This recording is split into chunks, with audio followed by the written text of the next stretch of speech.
오늘 이 시간에 저에게 주시는 하나님의 말씀은 마가복음 16장 1절부터 7절까지입니다. 8절까지 봉독해 드립니다. 마가복음 16장 1절부터 8절까지 제가 봉독해 드립니다. 하나님의 말씀입니다.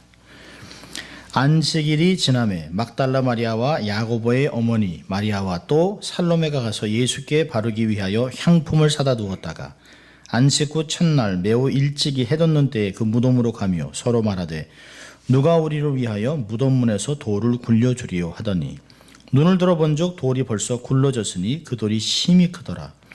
무덤에 들어가서 흰 옷을 입은 한 청년이 우편에 앉은 것을 보고 놀라매 청년이 이르되 놀라지 말라. 너희가 십자가에 못 박히신 나사렛 예수를 찾는구나.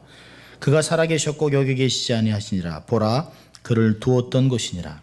가서 그의 제자들과 베드로에게 이르기를 예수께서 너희보다 먼저 갈릴리로 가시나니 전에 너희에게 말씀하신 대로 너희가 거기서 배우리라 하라 하는지라. 여자들이 심히 놀라 떨며 나와 무덤에서 도망하고 무서워하여 아무에게도 아무 말도 하지 못하더라. 아멘. 하나님의 말씀이었습니다.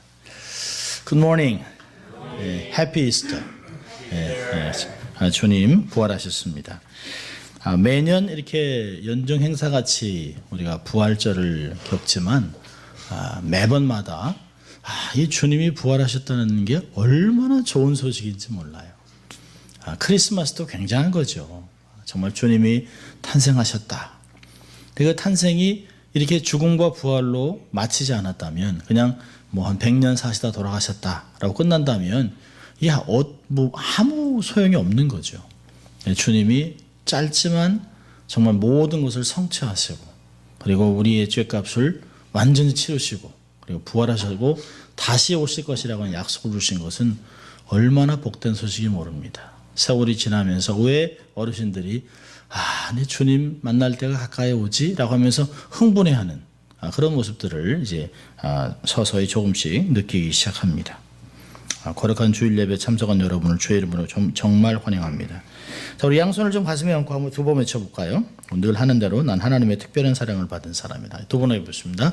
나는 하나님의 특별한 사랑을 받은 사람이다. 나는 하나님의 특별한 사랑을 받은 사람이다. 믿습니까 여러분? 자, 또 한번 외쳐볼까요? 하나님을 기쁘시게, 사람을 행복하게. 주님이 돌아가셨다 부활하셨기 때문에 우리가 이런 것을 외칠 수 있는 것이에요. 주님의 부활이 없다면 우리가 특별한 인생이라고 하는 것 의미도 없어요. 또 우리가 왜 하나님을 위해 살아가야 되고 주위에 두신 사람들을 기쁘게 행복하게 해야 될 이유가 없다고 저는 생각합니다. 오늘은 부활의 세계, 사실은 부활의 새로운 세계, 부활이 우리에게 주어진 새로운 세계라고 하는 말씀을 나누려고 합니다. 사도 바울은 고린도전서 15장에 12절부터 19절까지 그리스도의 부활이 없다면 라고 하는 것을 몇 가지를 얘기합니다. 그리스도의 부활이 없다면 잠자는 자들도 헛것이 되었을 것이다. 우리의 믿음도 헛것이다. 또 모든 크리스천들은 거짓말쟁이가 되었을 것이라고 얘기합니다. 만약에 정말 주님의 부활이 없다면 정말 불쌍한 사람은 목사죠. 정말 거짓말로 해야 되고 아무 소식도 없고 아무것도 얻을 게 없어요. 그냥 말장이로 끝나는 것이에요. 근데 주님의 부활이 너무 확실하기 때문에 역사적으로 모든 것으로 증명됐기 때문에 그것을 증거하면서 이것이 너무 확실해서 이걸 많은 사람들이 믿기를 바라는 심정으로 우리가 말씀을 전하고 사역을 감당하는 것이죠. 진정한 교회의 능력, 기독교의 능력, 또 능력 있는 크리스천은 예수님의 부활 존재 이후에 시작된 것입니다. 부활로 인해서 교회가 시작된 것이에요. 부활로 인해서 정말 기독교의 발전의 근거가 된 것이죠. 부활이 없었더라면 무슨 교회가 있겠습니까? 부활이 없었더라면 무슨 이런 새로운 세계가 있겠습니까? 정말 new beginning, new era, new direction, 정말 새로운 church age가 시작된 것입니다. 이 시간 예수 그리스도의 부활의 세계가 어떤 것인지 생각하면서 은혜를 나누고자 합니다. 부활이 우리에게 가져온 것은 굉장히 많습니다. 그 중에 이제 몇 가지만 나누려고 합니다. 첫째로는 부활이 우리에게 주신 것은 죽음을 넘어선 생명입니다. 새로운 삶입니다. New life. 부활의 선물은 정말 생명이에요. 주님이 이 땅에 계시면서 33번의 기적을 행하셨습니다. 이것이 사복음서에 기록되어 있는데요. 17번 병자를 고치고 3번 죽은 자를 살리시고 6번 자연의 힘을 제압하시고 6번 악령을 쫓아내셨어요. 이런 일들을 왜 하셨을까요? 모든 기적을 베푸신 공통적인 이유는 인류를 생명으로 인도하기 위해서인 것입니다. 병을 고치신 것은 건강한 생명을 위한 것이에요. 또 죽은 자를 살린 것은 생명의 구원자임을 가르쳐주기 위한 것입니다. 풍랑을 잔잔하게 하신 것도 인간의 생명을 보존하기 위해서 있는 것입니다. 악령을 쫓아낸 것은 인간의 건강한 안정된 삶을 위해 주신 것이에요. 한마디로 얘기한다면 모든 기적은 인간에게 참 생명을 주시기 위한 것이에요. 주님은 말씀하셨잖아요. 정말 도둑은 강도는 다 이런 걸 무너뜨리려고 오지만 주님 말씀하신 내가 온 곳은 양으로 생명을 얻고 더 풍성히 얻기 위함이라. 하늘 보좌를 버리고 기꺼이 인간이 되신 그 이유를 확실하게 밝히고 있습니다. 주님이 오신 것은 생명을 주고, 우리가 가끔 그런 기도를 합니다. 가끔 제가 이제 CGN TV를 이렇게 보면 이제 설교, 다양한 설교를 들어요. 또 뭐 채널 88 보면 이제 크리스천 방송도 나옵니다. 설교를 들으면 가끔 대표 기도 하시는 분들의 기도가 나옵니다. 그러니까 어떤 분들은 죽을 수밖에 없었던, 죽을 뻔했던 뭐 이런 기도를 합니다. 그래서 저 사람은 안 죽었었구나. 성경은 분명히 죄로 죽었던이라고 얘기를 하거든요. 성경은 이미 우리가 죄로 죽었습니다. 생명이 없어요. 그런데 죄로 죽었던 자를 생명으로 우리를 부활시켜 놓은 것이에요. 구원이라는 게 그런 의미입니다. 그러니까 이미 사실은 주님의 부활 때문에 우리가 이미 부활한 상태입니다. 예수 그리스도 안에서 새 생명을 얻은 존재들이에요. 정말 우리가 기도하려면 죄로 죽었던 우리를 다시 살리신 예수 그리스도, 이런 감동의 기도를 해야 되는 것이에요. 저희 교회에서는 절대로 그런 기도하면 안 됩니다. 죽을 뻔했던 거의 죽을 뻔했던 그렇게 기도하면 안 돼요. 주님이 우리에게 오신 것은 생명을 주기 위해서 이미 생명을 주셨죠. 오늘 본문을 보면 막달라 마리아와 야고보의 어머니 마리아, 살로메, 참 여인들, 예수님의 부활을 가장 먼저 경험했던 사람들이 여인들입니다. 여인들이 누굴까요? 예수님 당시에는 사회에서 증인이 안 되는 사람들이 있습니다. 첫째는 세리가 증인이 안 돼요. 그리고 여인들이 증인이 안 됩니다. 세 번째는 세상에서 얘기하는 천벌로 병을 얻은 사람들, 장애인들, 이런 사람들은 안 돼요. 그 사회가 하나님을 섬긴다고 하지만 아주 폐쇄적입니다. 근데 이런 모든 것들을 성경은 예수님을 통해서 모든 것이 남녀 평등, 남녀노소, 빈부귀천이 아무 상관이 없다라고 하는 걸 이야기합니다. 감히 나올 수 없었던, 랍비의 곁에 설 수 없었던, 랍비의 옷을 잡을 수 없었던 그런 상황에서 예수님의 첫 증인으로 여인들을 택해 놓으셨습니다. 얼마나 엄청난 혁명인지 몰라요. 여인들도 대단하죠. 여인들의 열심은 대단합니다.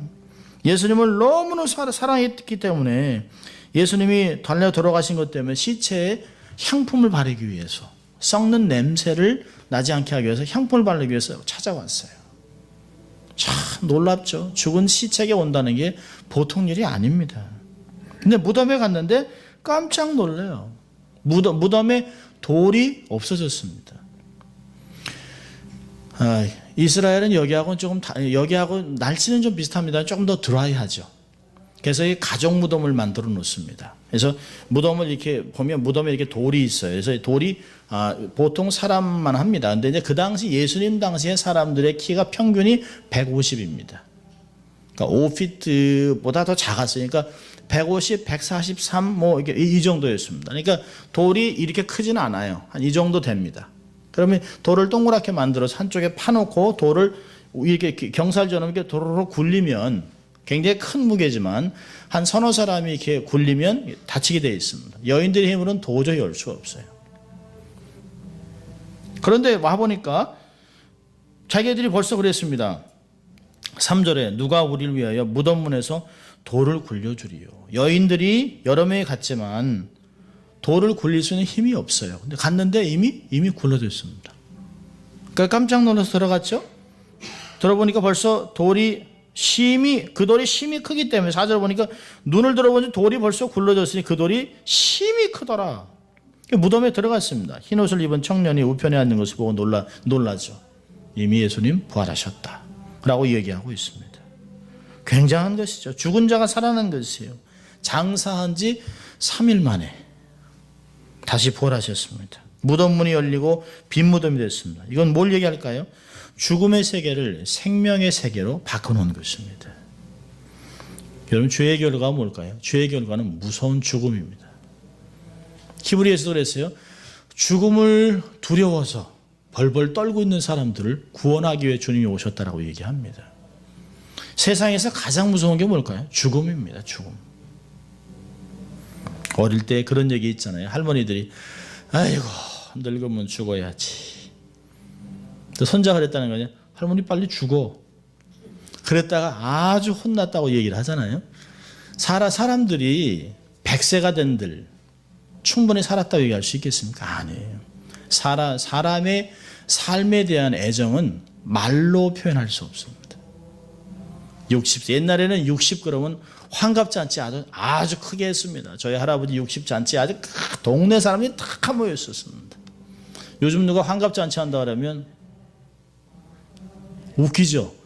제가 가르치는 학생 중에 한 사람이 환갑 잔치를 한다 그래서 왜 그러세요? 아니, 교수들이 70이고 80대신 분들이 있는데 뭐 자식들이 해준다고 해서 이제 환갑 잔치를 한답니다만 참 우습죠. 아무리 건강해도 때가 되면 가요. 그건 죄의 결과 때문에 그렇습니다. 이 죽음을 주님이 정복하셨습니다. 사망을 정복하셨어요. 고린도전서 15장 55절에 그래서 사도 바울은 얘기합니다. 사망아 너의 이기는 것이 어디 있느냐? 사망아 너의 쏘는 것이 어디 있느냐? 이제까지 죽음을 이긴 자가 없습니다. 역사적으로. 불교 신자가 그랬다는 거 아닙니까? 그 경에도 나와 있는데요. 어떤 과부가 자기 사랑하는 아들을 잃었습니다. 너무 이 마음이 아파가지고 부처한테 찾아왔다는 거죠.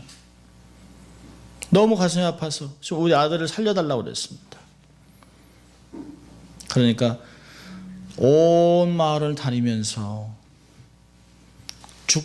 사람이 죽지 않은 집이 있는가 일단 보고 돌아오라 그랬습니다. 집에 가보니까 몇 년 전에 할아버지 돌아가셨습니다. 어머니 돌아가셨습니다. 삼촌 돌아가셨습니다. 아들 죽었습니다. 집집마다 다 안 죽은 사람이 없어요. 그 부처한테 오니까 인생이 그러니라. 답을 주지 못하죠. 근데 오직 주님은 하세요. 나는 길이요 진리요 생명이니. 아무도 그런 얘기를 못합니다. 죽음을 정복해 본 자들이 없어요.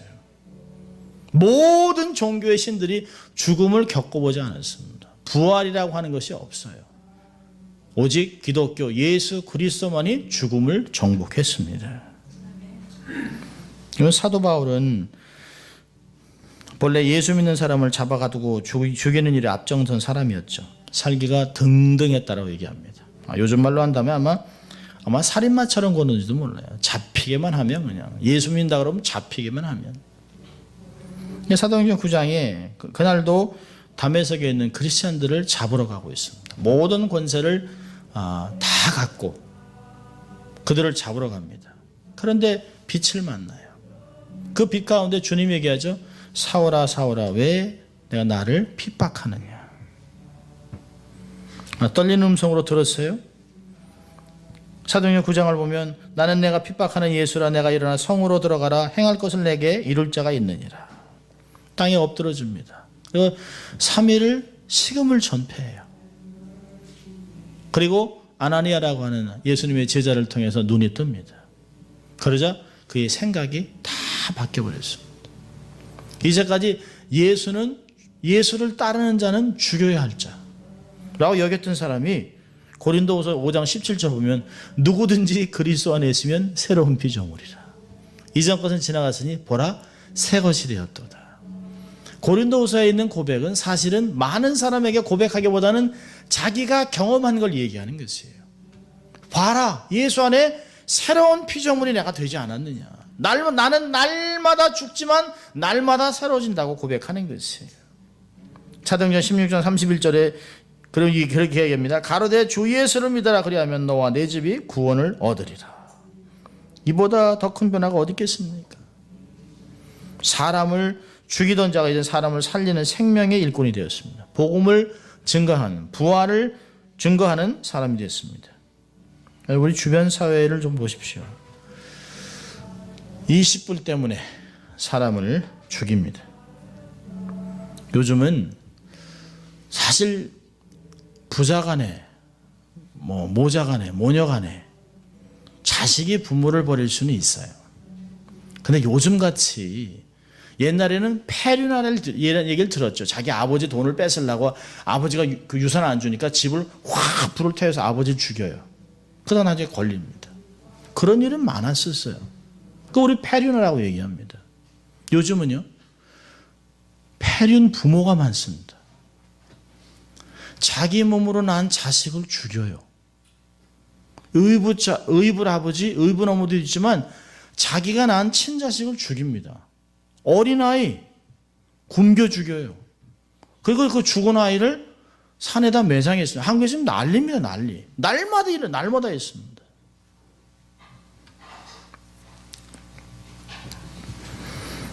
공부하라는 꾸중을 듣고 가출해서 방황하다 자살한 학생, 왕따를 당해다 고민하 유서를 남기고 자살한 학생, 한인타운에 10대들이 칼부림을 합니다.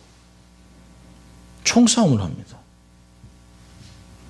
가끔 저는 저희 딸아이가 이제 시카고에서 공부하다가 여기 잠깐 쉬러 와요. 방학 때 옵니다. 그러면 자기가 이렇게 가만히 있어.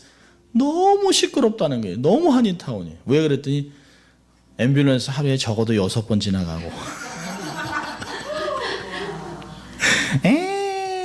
그러다가 또 저희 집 앞에가 이렇게 사고가 자주 납니다. 그러니까 꽝 한번. 그리고 헬리콥터 뜨지요. 가끔 따다당 소리 납니다. 총소리. 예, 저 웃으면서 그래도 주님이 함께하니까 괜찮아. 죽으면 부활해. 했더니 아빠 너무 무서워. 밤에도 자기가 공부하는 위튼 칼리지는 밤에 아주 그냥 지륵같이 캄캄하답니다. 근데 여기서는 밤에도 책을 읽을 수 있답니다. 너무 밝아가지고 하도. 그리고 막 2시까지 쿵짝쿵짝 떠들고 그러니까. 그때 보면 막 새벽 2시 3시에 술에 취해가지고 막 싸우고 막 욕을 하고 뭐 몸부림을 하고 막 그럽니다. 끔찍하지요. 백인 학교에서 대학교에서 학생들에게 마약을 파는 총책임자가 한국 학생.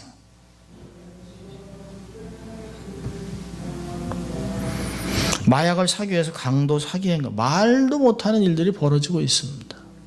대학을 갔다고 안심할 수가 없어요. 결혼을 했다고 안심할 수가 없어요. 최근에는 어느 부부가 커밍아웃했어요. 둘이 부부가. 아내는 레즈비언, 남편은 게이. 결혼해서 아이를 셋을 낳는데요. 평생 자기들이 고민하던 것을 더 이상 이렇게 살 수 없다 해서 서로 파트너를 만나서 이혼을 했습니다. 그럼 애들은 뭐가 되는 거예요? 이런 사회를 살아가고 있어요, 우리가.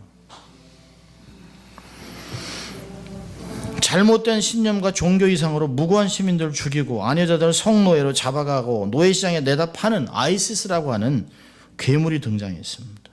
유럽에서는 이 동일한 추종자들이 알라라는 이름으로 테러를 저지르고 있잖아요. 무슨 신이 이런 일을, 무슨 신이 이 모양입니까?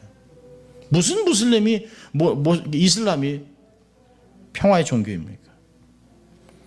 경찰을 더 많이 배출해야 됩니까? 배치해야 됩니까? 군인을 더 많이 세워야 됩니까? 더 많은 무기를 사용해야 됩니까? 아니요. 이런다고 평화가 오지 않습니다. 보다 나은 교육을 하면 아니요. 교육으로 사람이 바뀌지 않습니다.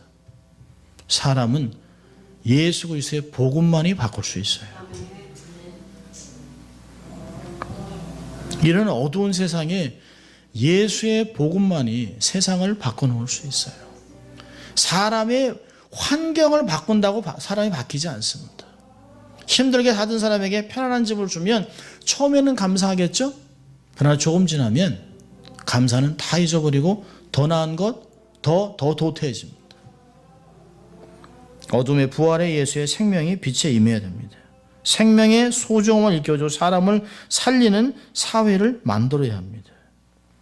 부활하신 예수 그리스도를 삶에 모셔야만 생명을 살리는 삶을 살 수가 있습니다. 왜 성경에서는 우리를 포도나무에 비유했을까요? 다 그 포도를 다 따고 나면 나무가 마치 죽은 것 같이 앙상한 가지만 있습니다. 겨울이 지나요. 그런데 그 옛 순에서 새 순이 돋아납니다. 마치 부활하는 것 같이 우리의 삶을 안에서는 부활의 생명이 계속해서 나타나는, 세월이 지나갈수록 우리 안에 새로운 것을 움틀거리는 삶을 살아가야 된다고 하는 것이죠. 세월이 지나갈수록 더 많은 과일을 맺으면서 더 많이 성숙해지면서 주님을 기쁘시게 하고 주인을 영광스럽게 하는 삶을 살아가는 것이 바로 그리스도인의 삶입니다. 부활과 생명이 되신 예수 그리스도 안에 사는 사람은 그 날이 날마다 새로워지고 풍성해집니다. 부활의 세계는 지칠 줄 모르는 생명을 주시는 삶을 말하고 있는 것입니다. 두 번째 우리 부활의 세계가 우리에게 주신 것은 승리입니다. 승리의 삶을 얘기하고 있어요. 마태복음 27장을 보면 기록을 보면 예수님을 십자가에 못 박은 로마 병정들이 막 예수님께 침뱉고 매질하고 유대인의 왕이여 평안할지어다 막 희롱했습니다. 유대인들은요 성전을 헐고 사흘 만에 짓는 자에 내려와라, 자기를 구원하고 십자가에서 내려와라 라고 모독했습니다. 서기관과 대제사장들은요 저가 남은 구원하였을 때 자기는 구원할 수 없도다 하고 예수님을 조롱했습니다. 원수들은 그리스도를 죽였다고 소리치고 우리가 이겼다고 개선의 노래를 불렸죠. 그들의 승리는 단지 3일 천하, 3일만 그렇게 했어요. 3일만. 의로운 하나님께서 역사를 주장하셨는데 어떻게 저들의 승리가 영원할 수 있겠습니까? 예수님은 성경의 기록대로 3일 만에 부활하셨습니다. 죽음을 이기셨어요. 많은 사람의 조롱을 침묵으로 이기셨습니다. 여러분 공산주의 세상을 보세요. 별 나라도 없어요. 요즘은요. 불신의 세계, 하나님이 없다고 폭력과 혁명과 살상으로 세계 정복을 추구했던 자들입니다. 그런데 공산혁명이 일어난 지 70년 만에 소련이 완전히 백기를 들었죠. 동구라파의 공산국가들도 다 무너졌습니다. 불신앙과 폭력, 전쟁과 불의 그리고 거짓과 살상으로는 이길 수 없는 사실을 증명한 것입니다. 예수님이 우리에게 주신 승리는 뭘까요? 힘이 아닙니다. 권력이 아닙니다. 무력이 아닙니다. 침묵과 사랑과 인내로 이겨내는 것이에요. 얼마 전에 봤던 그 TV 톡쇼인데요.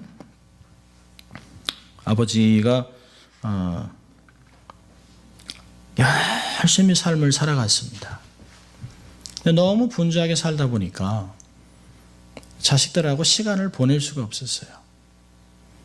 아들하고 대화를 할 수 있는 시간도 별로 없었습니다. 또 회사에서 받는 스트레스 때문에 집에 들어오면 그냥 파절임이 되는 것이에요. 너무 힘들었어요. 교회도 다니고 열심히 신앙생활을 한다고 하지만 삶에 기쁨이 없는 상태로 오랜 세월이 지나는 동안 아들은 아버지를 통해서 교회 다닌다고 하는 게 뭐가 유익할까? 아버지는 세월이 지나면서 집사도 되고 장로도 되고 교회에서 인정받는 리더가 됐지만 아들은 그게 나하고 무슨 상관이 있나? 저렇게 신앙생활 한다고 해서 나아진 건 하나도 없고 우리가 부자 된 것도 아니고 사회에서 인정받는 것도 아니고 아무 도움이 안 된다고 생각을 했어요. 그 아들은 장성에서 교회를 떠나버렸습니다. 더 이상 나는 신앙생활 하지 않겠다. 아무 가치도 없어요. 이 아버지의 마음은 찢어지는 것 같았죠. 처음에는 야, 아버지가 내가 장로인데 이놈아. 교회를 안 나오면 어떡하냐. 아빠가 장로인데. 세월이 지나면서 좀 나와라. 어떤 때는 막 나무래고 소리 지르고 하다가 아예 장사원 아이한테 되지 않아요. 근데 세월이 지나면서 알았습니다. 다 고쳐서 되는 일이 아니다. 그리고 자기의 삶을 돌아보기 시작했습니다. 그리고 내가 아들하고 정말 의미 있는 시간을 못 보냈구나. 아들에게 한 번도 내가 사랑한다는 말을 해본 적이 없다. 내 아들에게 야, 내가 너 사랑한다라고 하는 말을 한국적인 정서에서는 I love you. 남사스럽죠. 이게 남자가. 야, 너 사랑한다. 나 너 사랑해. 이게 좀 어렵습니다, 이게. 더군다나 저희 세대 같으면 아버지한테 아버지가 야, 내가 널 사랑한다. 들어본 적이 없습니다. 들어본 적이. 아버지가 이렇게 저를 안아주고 그런 적이 없습니다. 맞기는 했어도 들어본 적은 없어요. 가끔 잘했다. 이러고 가신 적은 있어도 내가 자랑스럽다, 내가 기쁘다, 이런 말을 들어본 적이 없어요. 아마 한국적인 정서에서는 그렇겠죠. 그런데 자기가 기도하면 기도할수록 하나님의 사랑이 얼마나 큰지 나 같은 사람도 변화시켜 주셨는데 나 같은 사람도 하나님이 이렇게 오래 기다려 주셨는데 라고 하면서 뭘 느꼈냐면 하나님이 나를 찾아오셨던 만큼 나도 아들을 찾아가야겠다 라고 생각하면서 주님의 방법인 오래 인내하고 사랑을 표현하기로 결정했어요. 그래서 아버지가 전화를 들고 이 전화를 들고 이제 장성환 아들에게 전화를 했습니다. 아들이 웬일이세요? 근데 왜 전화하셨는데요? 아니 그게 말이다. 아니 빨리 말씀하세요. 나 바빠요. 그 아버지가 그게 내가 너를 사랑한다고. 근데 말이야 내가 많이 미안하다. 근데 아들이 한마디도 말을 못해요. 네가 바쁘니까 끊으면 다음에 연락하자. 딱 끊었습니다. 그런 아버지는 좀 더 물어볼 걸. 그리고 다음에는 전화하면 어떻게 해야 될까? 이러고 앉아 있었습니다. 근데 한 3시간이 4시간이 지나고 나서 그 아들의 친구가 전화를 했습니다. 아버님 저 누군데요? 웬일이냐? 아버님하고 통화하고 나서 인석이 말을 안 합니다. 말을. 그리고 자기 방에 들어가서 2시간째 저렇게 울고 있습니다.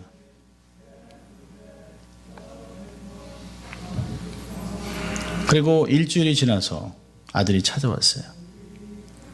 그리고 얘기합니다. 아버지 내가 다시 교회를 나가려고 합니다.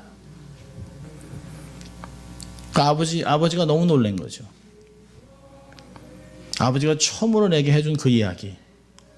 아버지가 평생 나를 사랑했지만 표현하지 못했던 그 표현을 내가 주님으로 받은 것으로 생각하고 돌아갑니다. 여러분 우리는 세상을 힘으로 이기는 게 아니에요. 막 몰아쳐서 이기지 않습니다. 저도 자식을 키우면서 자식들한테 얼마나 많은 시간을 사랑하고 인내하고 화를 내고 짜증을 내고 몰아붙이고 이렇게는 했어요. 많이. 뭐야? 니들이 고생하는 게 뭐가 있어? 걱정할 게 뭐가 있어? 근데 세월이 지나면서 보면 주님은 우리에게 그렇게 하지 않았습니다. 야, 내가 너를 위해 죽었는데 부활까지 했는데 뭐 하는 거야? 신앙생활 이게 뭐야? 이렇게 주님이 얘기 안 하세요. 기다리시고 사랑하시고 또 기다리시고 사랑한다고 얘기합니다. 여러분 그게 승리하는 방법이에요.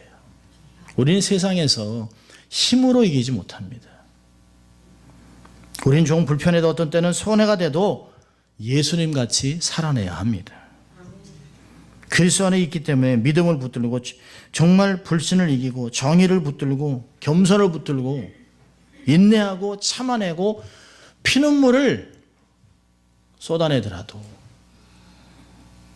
그렇게 인내하고 이겨내야 합니다. 자식을 사랑으로 이겨야 합니다. 사랑으로 품어야 합니다. 목사도 마찬가지겠죠.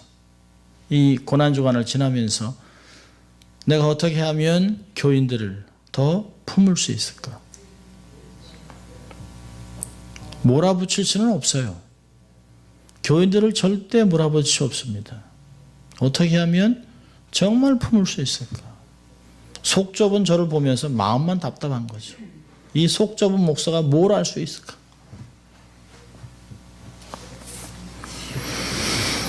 그리스도의 생명을 소유한 사람은 사랑과 감사로 세상을 이겨냈습니다.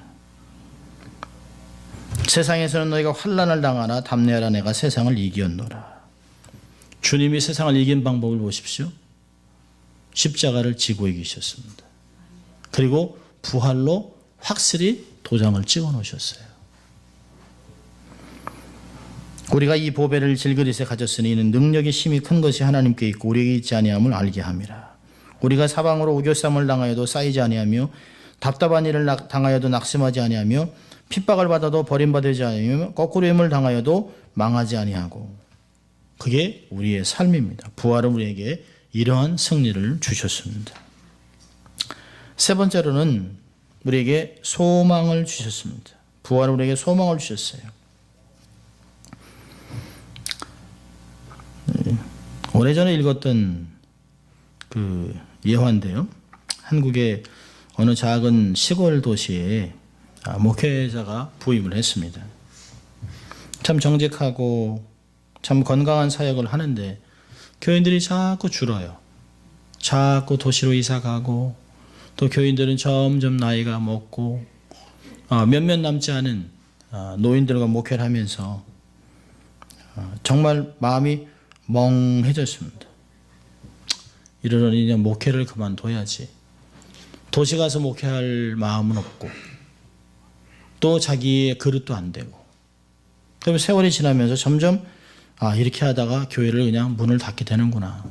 하나님이 내게 목회의 부르심이 아닌가?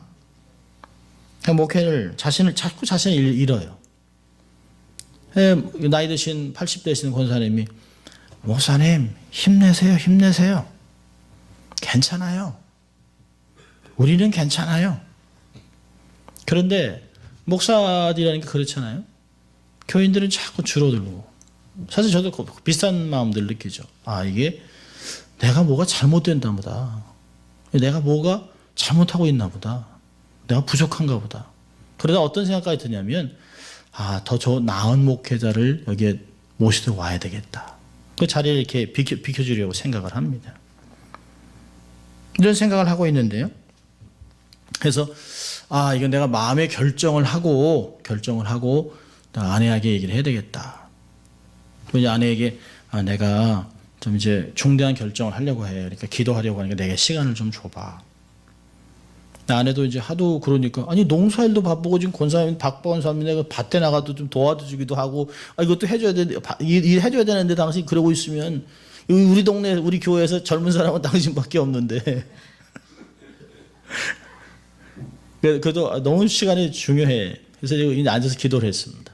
막 기도를 하면서 하나님 아무래도 제가 여기에 있는 것보다는 하나님이 다른 목회자를 불러오는 게 좋을 것 같습니다. 아무래도 저는 목회 부르심이 아닌 것 같습니다. 그리고 좀 기도를 하는데요. 그래서 비몽사몽간에 이 목사님이 이제 기도를 하고 있었어요. 근데 이런 감동이 왔답니다. 너는 누구 때문에 목회를 하냐? 근데 답이 안 나오더라는 거죠. 뭐 때문에 목회를 하냐? 이거 내가 너와 함께 하는데 뭐가 걱정이냐? 내가 너를 인정하는데 숫자가 무슨 상관이야? 그런데 이 마음 안에 그렇지 내가 주를 위해 단 한 명의 생명이라도 세상보다 천하보다 귀한 생명을 섬기는데 내가 왜 이러고 있나? 라는 생각에 금식하고 다시 목회를 열심히 했는데요. 교회는 큰 변화가 없었지만 세월이 지나면서 역사적인 교회가 됐다라고 얘기를 합니다. 그곳에서 오랜 세월이 지나고 3대 4대 지나고 나서 그곳에서 좋은 목회자와 장로들도 자녀들 통해서 배출됐다는 얘기를 합니다. 소망은 보이는 곳에 두는 것이 아니에요. 소망은 가시적인 것에 두는 것이 아닙니다. 소망을 땅에 두면 시시각각 변하기 때문에 안정감을 잃어버릴 수가 있어요. 소망은 변하지 않는 예수 그리스도에게 두는 것이에요. 부활하신 예수 그리스도 내가 소망이라고 하지 않았습니까? 히브리서 6장 19절과 20절을 보면 우리가 이 소망이 있는 것은 영혼의 닷 같아서 튼튼하고 견고하여 휘장 안에 들어가나니 그리로 앞서가신 예수 그리스도께서 멜기세덱의 반차를 쫓아 영원히 대제사장에 우리를 위하여 들어가셨느니라 라고 얘기하고 있습니다. 예수님이 우리를 앞서 가셨다는 거죠. 근데 그걸 뛰어넘어서요. 10장을 가면 이런 말하고 있습니다. 10장 19절 20절은 그러므로 형제들아 우리가 예수의 피를 힘입어 성소에 들어갈 담력을 얻었나니 그 길은 우리를 위하여 휘장 가운데로 열어놓으신 새롭고 산 길이요 휘장은 곧 저의 육체니라.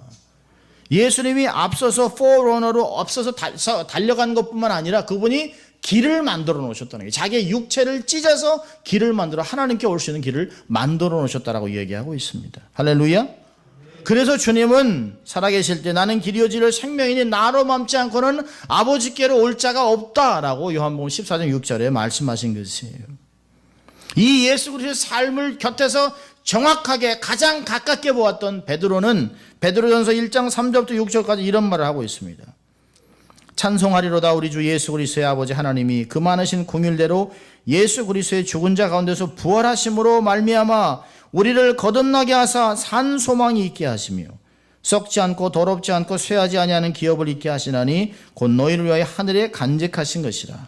너희가 말세에 나타나기로 예비하신 구원을 얻기 위하여 믿음으로 말미암아 하나님의 능력으로 보호하심을 입었나니 그러므로 너희가 이제 여러 가지 시험을 인하여 잠깐 근심하게 되지 않을 수 없으나 오히려 크게 기뻐하도다. 이 산 소망 때문에 이 삶에서 겪는 고난이 그렇게 우리의 삶을 포기할 정도가 아니라는 것이에요. 우리가 정말 어려운 그 고난을 겪지만 시험을 겪지만 근심하지 않을 수 없지만 산 소망 때문에 오히려 이것이 지나고 나면 주님과 함께 이것이 지나고 나면 주님으로 맡을 상급 이것이 지나고 나면 주님께 맡을 생명의 면류관을 생각하니까 믿음을 지키고 선한 싸움을 싸우고 달려갈 길을 달려간다는 것이에요. 여러분 우리가 세상에 소망을 두면 사람은 세월이 지나면 다 죽습니다. 떠납니다. 우리가 정말 결혼하면서 겉머리가 파뿌리대로 같이 살고 같은 한 시간에 꽥 하고 같이 죽자. 그게 안 돼요. 나를 그렇게 사랑했던 부모님도 가세요. 내가 그렇게 아꼈던 자식도 가요. 우리를 사랑하던 목회자도 다 가요. 곁에 있는 사람도 결국 다 떠나요. 영원히 우리와 함께 하시는 분은 우리 곁에 서서 우리를 위하여 평생을 중보하시는 성령님 예수 그리스도밖에 없다는 것이에요. 이 세상에 두 분이 한 분은 하나님 곁에서 우리를 위해 지금도 살아서 중보하시고 한 분 성령님은 내 안에 내 몸을 성전 만드셔서 24시간 탄식하며 기도하고 있는 두 분의 중보 기도자가 있다면 세상에 우리가 절대 낙심할 필요가 없다는 거예요. 이런 엄청난 기도 후원자를 갖고 있는 사람들이 왜 낙심하냐는 거예요. 절대 소망만 있을 뿐입니다. 이제까지 주님이 도와주지 않았다면 여기까지 올 수 없었어요. 내 힘으로 된 것 같죠? 아니요. 인생이 실패한 것 같죠? 아니요. 아직 인생이 끝나지 않았습니다.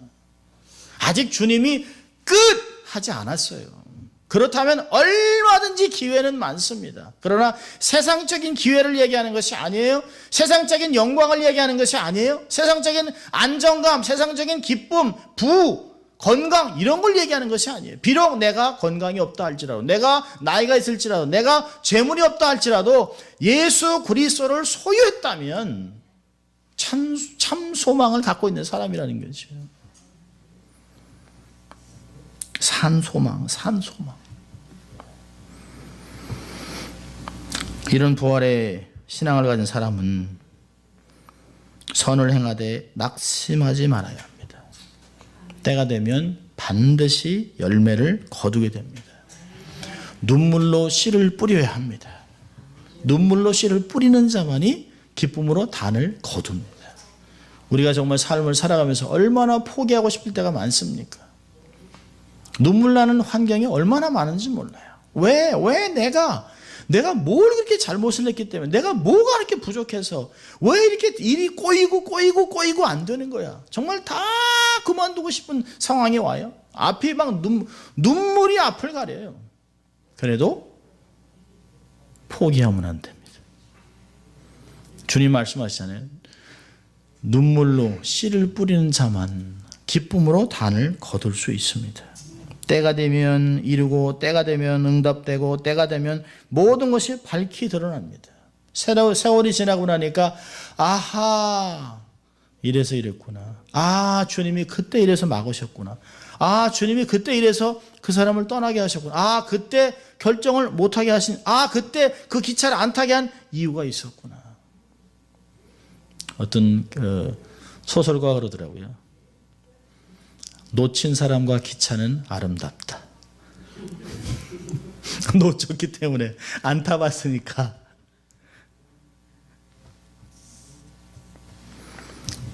예수님이 십자가에 못 박히신 것은 사실입니다. 그리고 부활하신 것도 사실입니다. 그리고 그분이 승천하신 것도 사실입니다.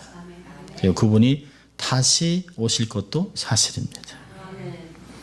이 부활의 사건은 예수님께서 우리에게 생명, 승리, 소망, 희망, 힘, 용기 이런 것들을 주셨습니다. 이런 메시지를 가지고 삶을 살아가는 사람이라면 절대로 낙심하지 마십시오. 주위의 많은 사람들에게 이런 메시지를 전하고 살으세요. 많은 사람들이 그럴 거예요. 너나 잘 살아. 너나 잘하세요.